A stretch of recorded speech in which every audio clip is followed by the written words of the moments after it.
In the last video, we took a truth assignment for a set of propositional variables and used that to give truth values via truth tables to simple well-formed formulas using those variables. But we only did well-formed formulas with a single connective. So let's suppose we have such a truth assignment. We want to use it to assign truth values to arbitrary well-formed formulas, so even very complicated ones. Here's how we're going to do it. We've already decided how to do this for one connective well-formed formulas, which is using our truth tables. The way that we'll extend this truth assignment to complicated well-formed formulas is to notice that these complicated well-formed formulas are built up from smaller ones. So what we can do is just assign truth values to the smallest parts of the formula using our truth tables, and then work upwards until we have a truth assignment for the entire formula. So this is a little easier to understand if we look at an example. And here's an example where the propositional variables are p and q, and we have a truth assignment alpha such that alpha of p is true and alpha of q is false. Here is a well-formed formula phi in the propositional variables p and q. So phi is p and q or p or q. And what we do in order to extend alpha to give a truth value for phi is to think about the smaller well-formed formulas that make up phi. So here is one part, which is p and q, and here is another part, p or q. Now if you remember the truth table for p and q, when alpha of p is true and alpha of q is false, p and q would get the truth value false. And if you remember the truth table for or, when alpha of p is true and alpha of q is false, p or q will be assigned the value true.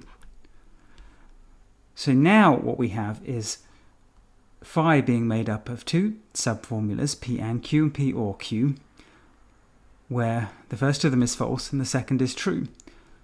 And if you look at the truth table for or, when the first thing is false and the second thing is true, we regard that statement as being true. So in this case, phi will get assigned the value true. Let's try some more examples. So here I've written the truth tables for the connectives on the right for you. And we're going to have, again, well-formed formulas in the propositional variables p and q. And we will have, again, the truth assignment alpha that makes p true and q false. And we're going to look at these three well-formed formulas, starting off with phi being p and q, or not p and not q. And in order to figure out the truth value alpha of this phi, what we have to do is work out the truth values of the subformulas which make up phi.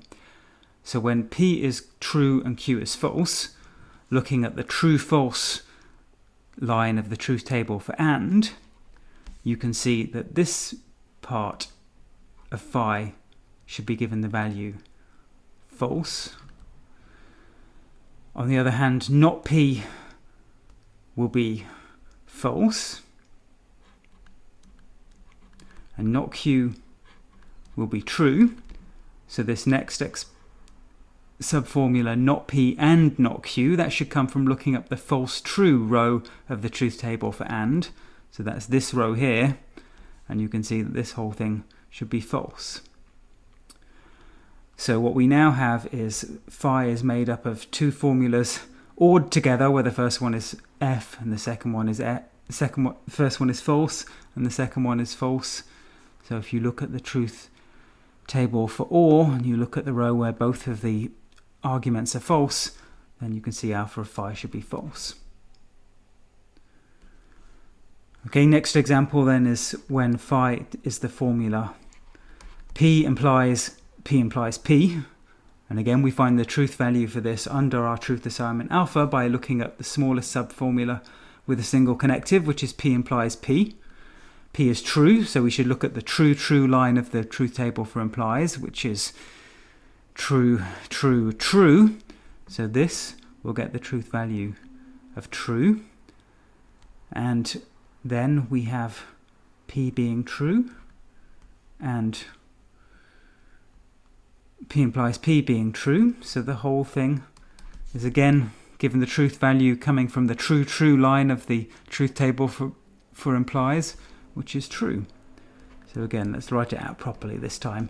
I should be using false and true rather than T and F here, but I've used T and F for short. So finally, let's look at this truth table at the bottom here, alpha of phi. Why not pause the video and try and work this out yourself?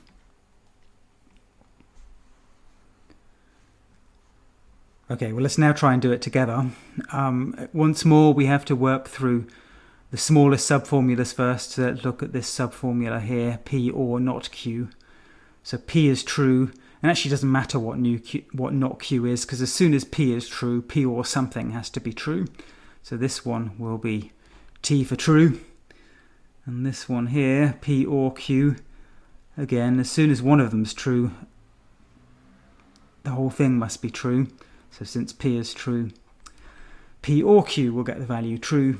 And finally, we have true implies true. So if we look at the true line of the truth table for implies, which is the top line here, you can see the whole statement ought to be true.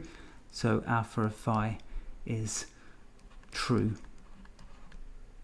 Using that method, we can give a truth value to an arbitrary, well-formed formula in the propositional variables P and Q.